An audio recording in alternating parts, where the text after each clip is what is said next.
Today on Let's Talk About It, we will talk about how do we heal when someone from the church has hurt us. Later on in the show, Krista Knapp will then join us to talk about her struggle with addiction and how she now uses this past to help others.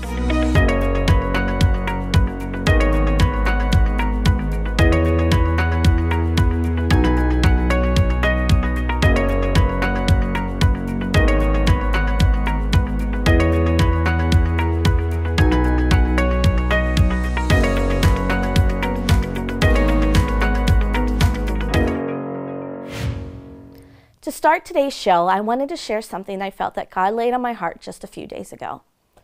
My youngest has wanted to be the star student in his class since week 1 of school, and every Friday he would get in my car disappointed because he had not been picked for the week. This week, during my prayer time, I simply asked God if he could please let Parker be picked for the star student because it meant so very much to him. I forgot all about that prayer and went about my day and then went to pick Parker up. I see him running out with this big smile and a paper waving in the air, and I knew what had happened. He had been picked for star student, and I immediately remembered that little prayer that I had prayed that day.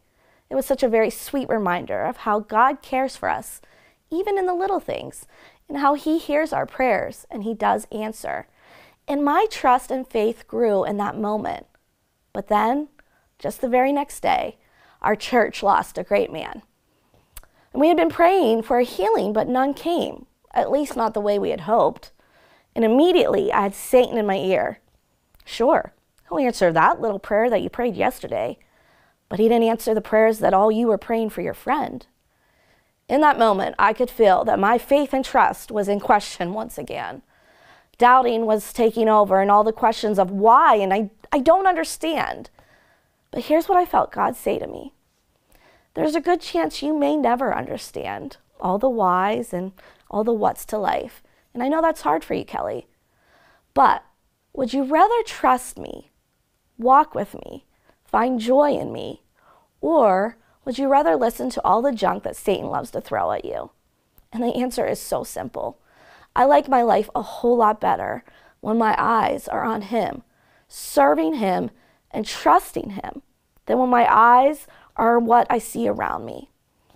I say all this to say, I totally hate not knowing the whys and the whats. I hate not being in control, and I don't understand all his ways.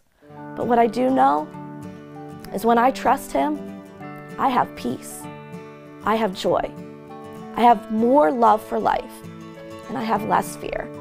And that's a place that I choose to be and that I want to be and will continue to push for each and every day because it's absolutely worth it. He's worth it. And one day, I believe he will explain all the whys and the whats. But until then, I'm going to try and trust a little more each day. And thankfully, he's patient with me.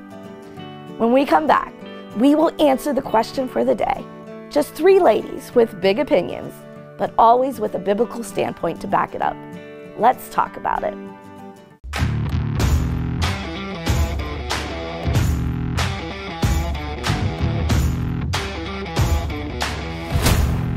Impact Productions, a multi-layer technology company providing on-site, online, and in-studio video services.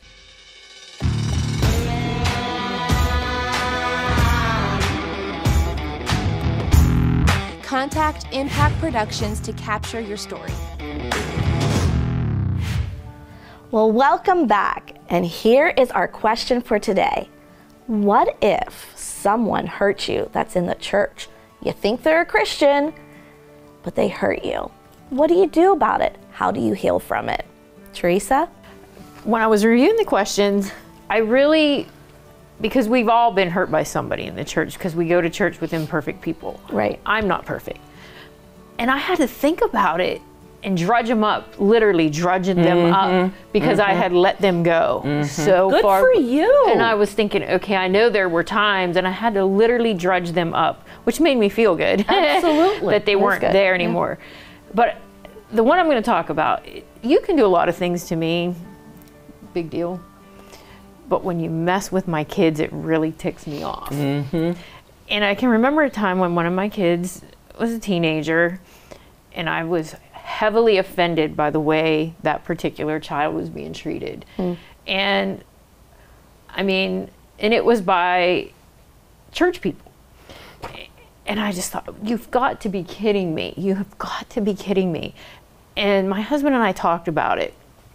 And he said to me, do you think that we should go somewhere else? And I said, I'm thinking we might. But ironically, I was reading The Beta Satan at the time. And I'm going to tell you the truth, I've never finished reading the whole book. And it's a good one. Finish it. But I was on the chapter, How Spiritual Vagabonds Are Born. Vagabonds, people who go from here to here to here. That is such a good word, a spiritual vagabond. Yes, yes. Oh. And I looked at him and I said, you know what? I want to pick up my marbles and go.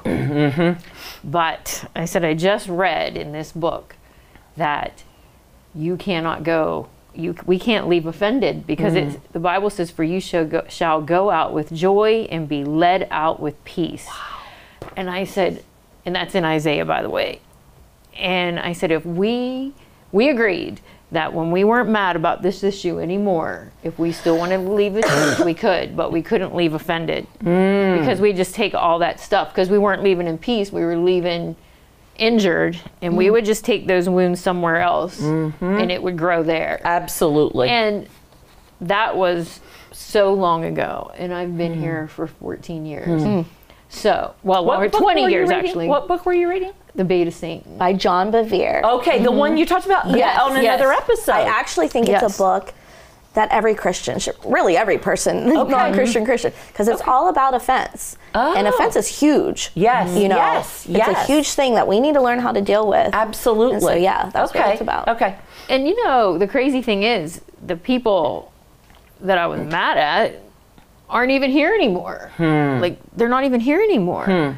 So, but I'm just glad that we let it simmer down. But you never addressed it. I never addressed it, and I have my reasons for that. Okay. But no, I never addressed it. And actually, I'm still friends with these people.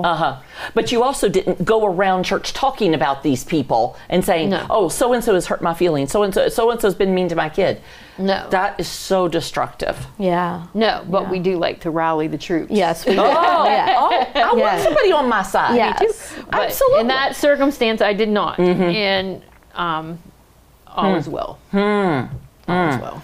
That's a big deal. As pastors' wives, for me, like, I try to think of this, and I'm sure someone has hurt me, but I don't know if it's my personality or what, but I just don't care. I'm like, okay, maybe you did. I just don't remember it, and I don't let it really get at me that much, because I was trying to, like, pull up, and the things that I pulled up, like, I can remember as a teenager that someone sent me a letter in the mail saying your skirts are too short and you shouldn't dress like that. And I was like, well, I don't care what, you know, and I didn't really have a relationship with that person. Even as a teenager, you didn't care. Yeah, I was like, well, okay, whatever, you know. So I was really, like, even that was, like, just pulling, like, okay, what? Did someone hurt me? And then the only other thing that I could really think of is when I went through depression of not being able to have a child, there was a time when I would just sit in the back and feel so lonely, and no one asked me about it. And I kind of felt a little hurt by that. Like, why didn't anybody come up and say, hey, what's going on? And so it wasn't like a specific person, but just like as a whole. But then I thought to myself, and why I was able to let it go is, I'm not sure you could have talked to me. Right. Like, you know. And don't you sometimes think we give off a vibe? I mean, we may think we want somebody, but if God's really working with us, He's not going to allow somebody else to interject until He has done what He wants to do. Right. Yeah. So Arlene. I was given, as a pastor's wife, when I was very young, I was given some advice by someone I trusted and loved, and still love deeply, although she's gone now. She was a seasoned pastor's wife, and she said, do not ever become friends with anybody in the church. She said, don't make friends. If you make friends, somebody's going to get their feelings hurt. And if you are friends with somebody, if you're friends with Kelly, then Teresa's going to say, well, she likes, that must be you know, and I followed that advice. Oh, wow. And in 1989, in May of 1989, we lived in Jeromesville, Ohio. And my friend had a baby, a lady in our church had a baby. I was so thrilled because I had just had a baby in January. And it wasn't very long until it was apparent there was something that was wrong. And the doctors they wouldn't listen to the family. They couldn't figure it out. There was just so much going on surrounding that. And there were a group of us that said, and we were a small little church, we just said, we're going to come over because the baby never slept. And she had to be held in a certain position. And the parents were never sleeping. We said, okay, we will take turns, we'll take shifts, and so that's what we did. And we did chores and things like that. I don't know how many months it was. It could have been 6, it could have been 9. And I laid in bed one night and I started crying because I knew that baby had gotten through to me. She had gotten through that wall that I had so expertly built because somebody I trusted had said, don't become friends with anybody. Don't let your heart be open. Yeah. And then that started a process of God really tearing down walls in my life, enabling me to have people that I love. There are people that we connect more with. Right. Let's don't ignore that, for goodness sake. Right. It happens. Right. And I knew, see, the reason I cried that day, I'm sorry, I got ahead of myself. I knew that if she died, I would be hurt. And I had decided I was never going to be hurt by anybody in the church. Right. And Jesus was very just gentle with me, and he was like, I loved those 12 men, and I knew they were going to hurt me. I knew they were going to let me down. I knew they were going to leave me, and why is it that you think you're better than me? And so Kayla really started a journey with me of opening my heart to people in the church. So yes, I have been hurt by people in the church, and I have learned to love them more. And Kayla has her own family. She's wonderful. She's a sweet young woman. I'm still friends with her family. So God used that. Yeah, listen, we need to open our hearts to people. God wants us to connect with people. We're not perfect people, like Teresa said. That's we right. will make mistakes, but God has asked us to forgive. And, don't let that offense hold on to you, because that was not what God ever meant for us in the church. And That's right. we got to build relationships, and it's okay. When we come back, we are going to have our guest, Krista Knapp, join us. Made by Vogel is a father and son business that produces high-quality handmade wooden products such as cutting boards, bowls, bottle stoppers, and more.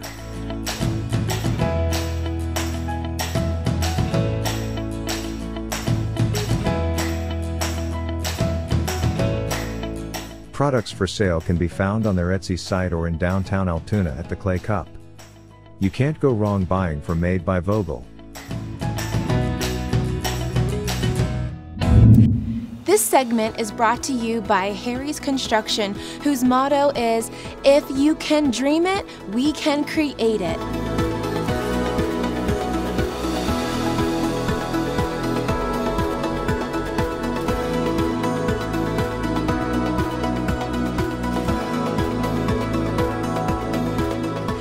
They are the kitchen and bath design experts, so call Harry's Construction for all your remodeling needs.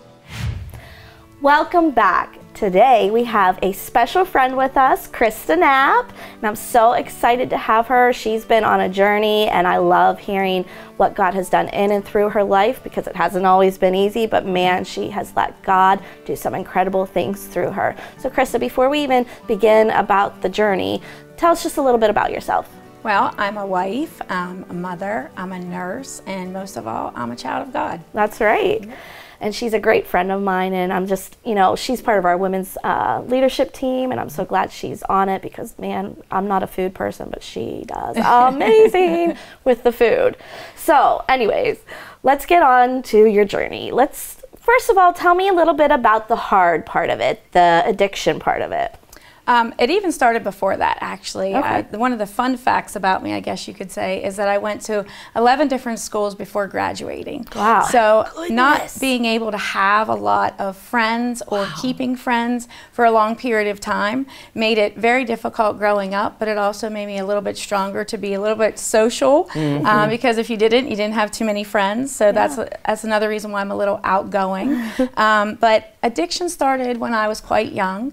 There was a hardship in the family. There was a lot of different types of abuse. Unfortunately, my mother didn't know growing up, and she worked quite a bit. So that left me at home, you know, to deal with someone who was not the nicest person. And so then I turned to different things to numb those feelings and to numb that hurt and to numb that pain. So what age did you start? In all honesty, it's probably about 12 or 13. It started out with cigarettes, a little bit of drink here, some, you know, marijuana, and then it led to other different things. Wow. And was that stuff available in your home, and that's how you got it, or you had your friends get it for you? It was both. Okay. You know, I always had a tendency to get what I wanted. Okay. And so therefore I could persuade people to do things, and it didn't matter if it was an older person or an adult.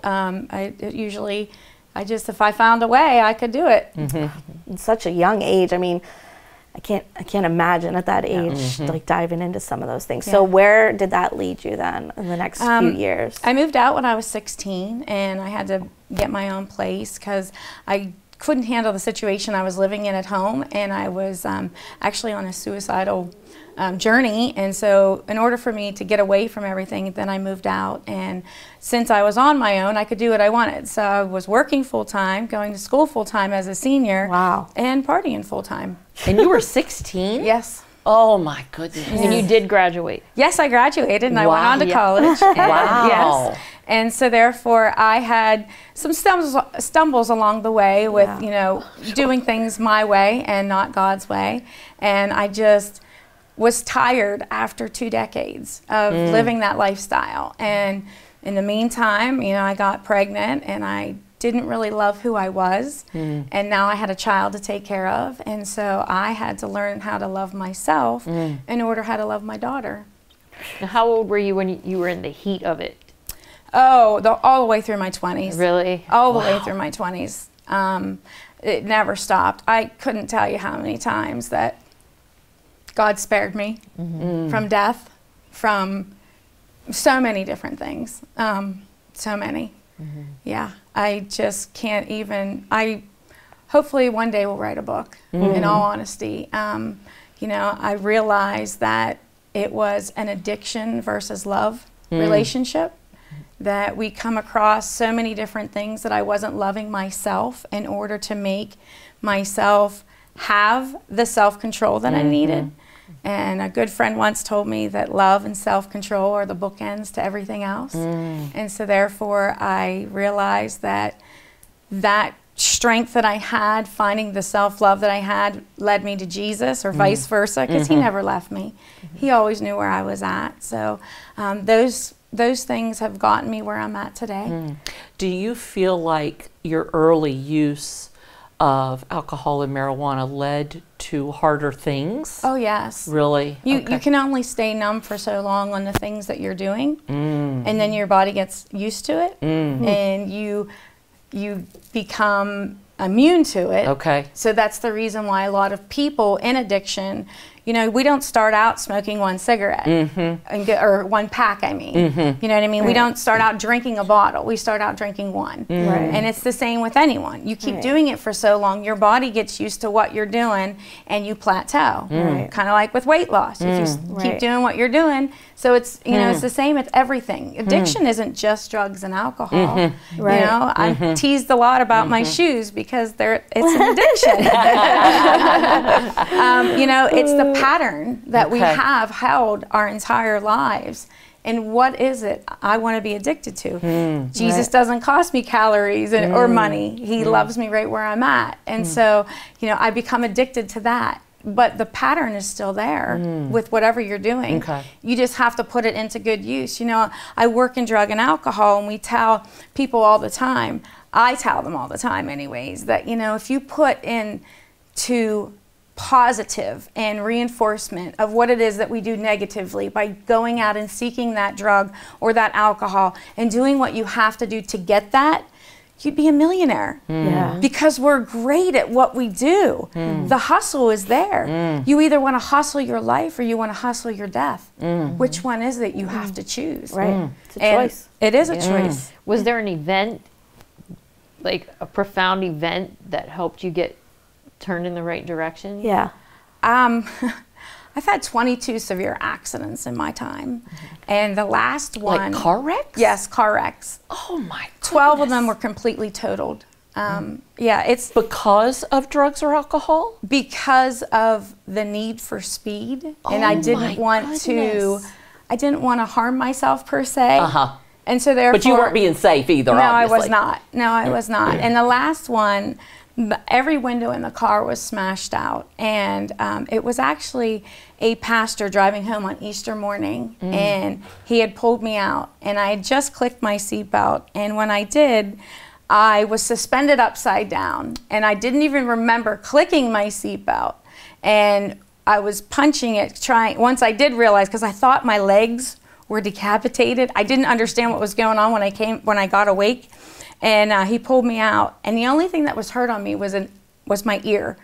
It physically felt like somebody had slapped me in the head. And I to this day said, God like hit me upside the head and was like, there's a purpose for your life where you quit trying like, to get it screw together, up. girl. Yeah. That was the beginning of slowing down. And then it was my daughter.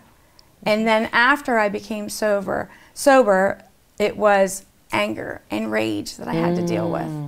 And then came the love for me and trying to help others, realizing that if I could pour as much love that Christ poured into me to other people, I always say if I could reach inside and feel and give people what I feel, there would be so many more people saved. Because Jesus just fills me with so much love. And I tell people, did you ever see a disco ball? It just shines all over the place. Well, it was like I was cracked and broken, and he put me back together, and now he shines through like the disco ball. And I just want everybody to feel that. Yeah. It's a great analogy. Yes, Yeah. it is. It's for people to, to relate that we don't have to be who our past was. Right. But if you don't change something in the present, your future becomes your past and nothing changes. Right. And so you have to change something. Right. Did you go to rehab or No. you just did it on your own, Yeah, which I know right. it wasn't, but... It was actually the church that I was at previously, because I come here now, and the church I was at previously, I had a mentor, and she said to me, you have an amazing story, come with me to this halfway house, which is actually the place that I work at now. And Oh so my it was goodness. really wild that it was all connected, but God does amazing things all the time. And she said, share your story with these ladies. And she said, and by the way, we're going through the 12 steps. It was the Recovery Bible and the Recovery Workbook. And in that process, I realized that's when my rehab started and when I started to change. So if you had to answer that question, Teresa, it was when I did that Recovery Workbook. Wow.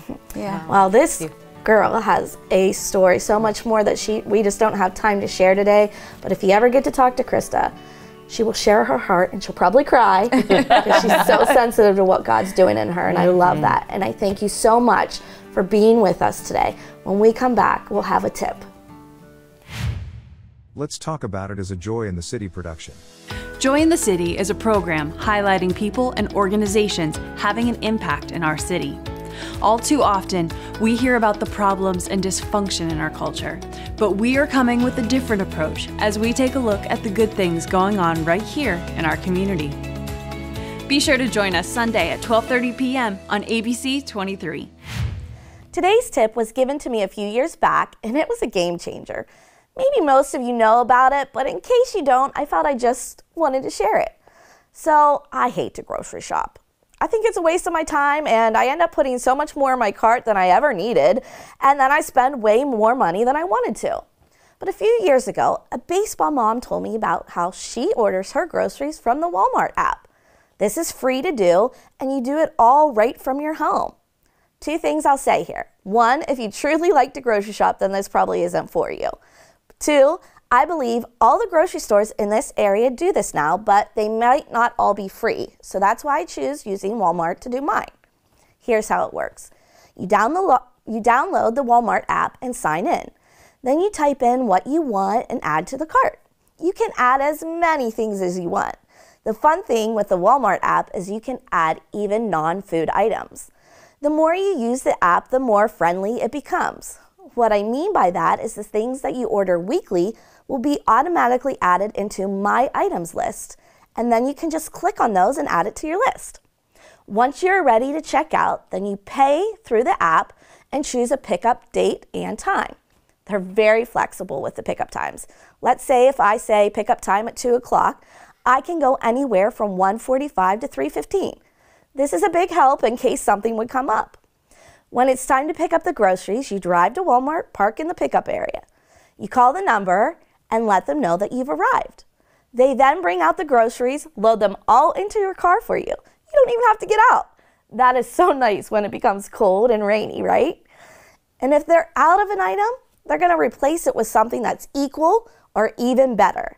There have been times I've received a bigger laundry detergent, more toilet paper, or a larger container of blueberries because they were out of the smaller ones. Sometimes they replace it with a different flavor if they are out. And you can tell them you want them to do that or no, you don't. If they forget something, you just respond on the app and they, without question, will refund your money. This has happened maybe twice, thankfully. I feel they also give you the good produce and not something that's been sitting around for a while. So as a whole, I've been very pleased. Just very few hiccups. So if you don't like to grocery shop, you don't want to overspend, and you need a little extra time, I highly recommend trying this out. Like I said, it's a game changer, at least for me. I'd love to hear your thoughts. Do you like to do your shopping online, or do you prefer going to the store? Is there an app that you like better than others? Any recommendations out there? Let us know on our Facebook page. Let's talk about it, because we would love to chat with you. And we will see you next week with another question that might have you saying, let's talk about it.